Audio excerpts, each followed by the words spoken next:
Okay, so I want to share with you guys an experience. Okay, let's start over. If you're like me and sorry, my lips are really chapped. I make my own chapstick, at least I used to, when I had a home and all my crafting supplies. If you don't know me, my name is Jessie. I basically have been on a healing journey for the last, multiple years, but I just left a really abusive relationship last June, June 9th, early June actually, of 2024. And even though I had been in trauma therapy for about a year and a half prior, it took until this past winter. I was still in trauma therapy up until February, March, I forget when it ended.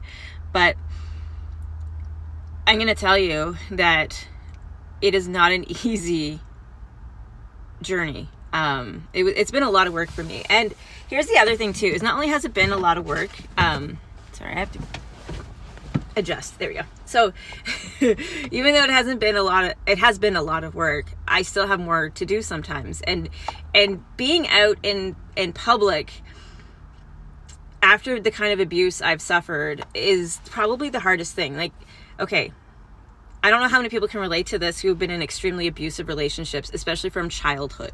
This was a pattern that haunted me through most of my life because it's what I was familiar with. It's what I was attracted to. So I would end up in situations where my partner or the people I was living with would see me as less than. I never was really assertive in defending myself or standing up for myself. I would often just take it till I snapped. I'm sure a lot of you can relate to that. And then of course when you snap, you look like a hysterical freak because nothing comes out making any sense at all, because at that point you've lost your marbles because you're so overstimulated and overdrawn emotionally that you got nothing left. So all the crazy comes out at once. And I used to have to regulate that in a way that was always self-harming, of course, right? Like finding a way to express it where it didn't hurt other people, which would end up with me hurting myself in some way, self-punishment. And so it didn't really seem abnormal to me when other people would always make things my fault. And I mean, that was my whole life, right? Everything was always my fault. From the time I was a little toddler running around, it was always my fault. And now that I'm starting to recover from a lot of the trauma I suffered, the problem I'm having still is having the confidence to advocate for myself. So here's my example. I had been isolated, partly self-isolated, but mostly isolated by my partner and my stepfather most of my life from people. I was told that all other women would hate me, wouldn't like me. There was a reason why I had no friends. That all my family couldn't be trusted. They were out to get me. They were evil, blah, blah, blah. Doctors were evil. Police officers were evil. Teachers were stupid and I was smarter than them. Basically, I was told that everyone was out for themselves and out to get me. I was too smart for them, too good for them, and the only one who could save me were my abusers. Does that sound familiar? So, long story short, is when you get back into public, when you get back into life, back into living without these, they're not protectors, okay? Without these guards, because they basically imprison you for their purpose, for their use. And then they guard you from any outside contact, meaning they tell other people horrible stories about you so that people don't trust you, people don't want to believe in you, people think you're stupid or crazy or psycho. That happened to me a lot.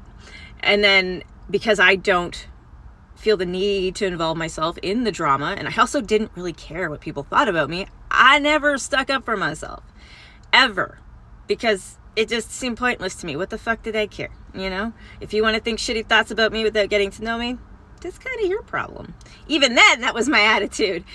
But it didn't change the fact that I had no experience dealing with the outside world, with outside people, with outside authorities in a healthy, self-asserting manner that was true to me without sacrificing myself, my identity, and not taking blame for stuff that I knew I didn't do. Instead, I just took the blame 99 times out of 10. So here I am staying at this Airbnb, fantastic Airbnb. I love the location. I love the house. It's like this novelty old thing. I know that they were kind of like, I don't know. I don't care why they did what they did. I think the house was pretty cool.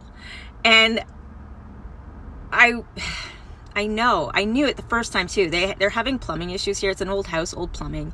I knew when the plumbing started to go wonky that it wasn't us who had done it the first time. And it's because like when you use the bathroom sink, it would come up the toilet or up the tub. And when you would use the toilet, it would come up the tub. And if you drained the tub, it would come up the toilet or come up the bathroom sink. So there was a blockage in there, like not just by the toilet, but like a big blockage in there somewhere, probably closer to the main sewer line. I used to work in house restoration, and I spent a lot of years helping my stepdad fix houses. I'm not a plumber by any stretch of the imagination, but I have a basic understanding of how plumbing works. You know what I mean? Like the basic concept. I have augured a lot of pipes in my day. Also, I've had kids for a minute. I know how they could clog the toilet. I get it. But this wasn't us. And they came and they fixed it.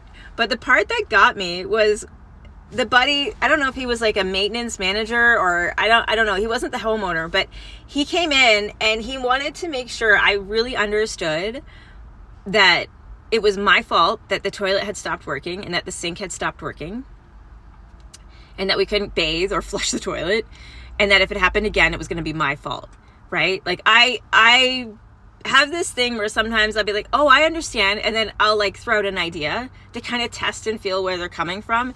And every idea I gave him, like, oh, well, yeah. So you're thinking that maybe it was something to do, you know, with the blockage in the pipes and maybe we made it worse. And he's like, no. And, or I threw a whole bunch of other ideas. And he's like, no. He's like, kids, I know what kids are like. They throw too much toilet paper in the toilet. I'm like, okay, I get what you're trying to say, but it's really, honest to goodness, not my kids who did it. And so this time when it did it, we haven't been putting toilet paper in the toilet on purpose because they fixed it. So we made sure not to put toilet paper in the toilet, and it's doing it again. And this time it did it when the tub started to drain, not when the toilet was being flushed.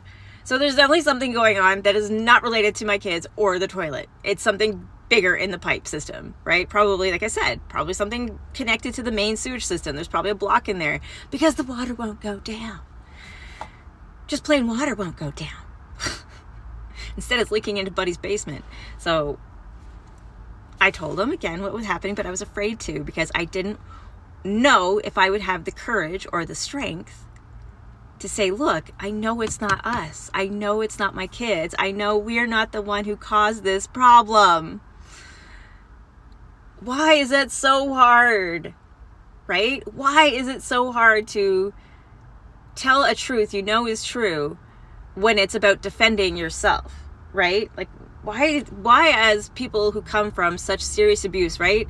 Well, it's because we still struggle with feeling like we're worthy.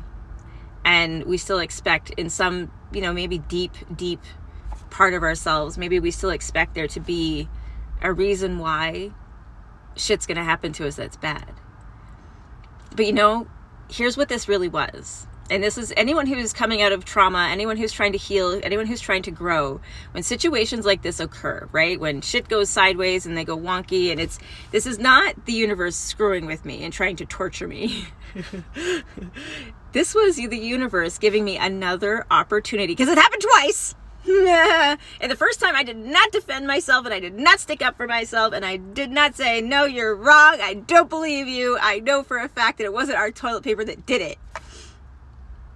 So it happened again, because this was my opportunity to exercise all the things I've learned and all the ways I've grown in myself and advocate for what I knew was true. This was not our doing. This is not our fault. You know what I mean? We keep getting the same lesson until we learn it. So I sent the owner a message, and honestly, I feel like I'm doing him a favor, because I could have just canceled the booking and left and let him deal with the mess, but instead I'm helping him out because I like the house. And actually I like him too. He's a really cool guy. So, it's not like I did anything wrong. And I think he knows that. And I don't know why the other guy wanted me to be the problem, but I'm not. And he's going to have to deal with it. Anyways, so yeah, just be true to you and take the opportunities to grow when you can, even if it's uncomfortable. Because, yeah,